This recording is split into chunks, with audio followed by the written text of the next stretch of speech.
mình chia tay lâu rồi,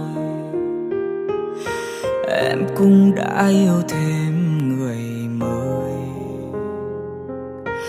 Anh thì vẫn cô đơn sớm tối, biết bao giờ con tim này được nghỉ ngơi. Trôi vơi giữa bao tố cuộc đời, nước mắt cũng đã rơi nhiều rồi. Cô đơn trong cuộc vui đông người, cố mỉm cười nhưng trong lòng chẳng được vui. Khi đã yêu một ai thật lòng, đâu nói quên là quên phải không? Khi người ta đã hết yêu rồi thì níu kéo cũng chỉ vậy thôi. Nên đừng bao giờ gieo hy vọng rồi dập tắt cũng chỉ bằng không. Bây giờ nên học cách im lặng để ra đi khi tim đã tổn thương.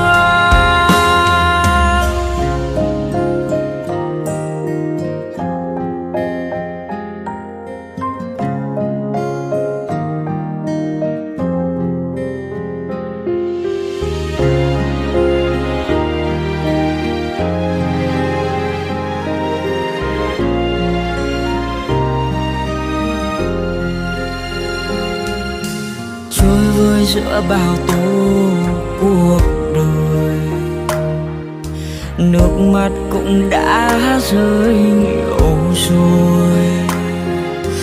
Cô đơn trong cuộc vui đông người, cô mỉm cười nhưng trong lòng chẳng được vui. Khi đã yêu một ai thật lòng, đâu nói quên là quên phải không? Khi người ta đã hết yêu rồi thì níu kéo cũng chỉ vậy thôi. Nên đừng bao giờ gieo hy vọng rồi dập tắt cũng chỉ bằng không. Bây giờ nên học cách im lặng để ra đi khi tim đã tổn thương. Khi đã yêu một ai thật lòng, đâu nói quên là quên phải không?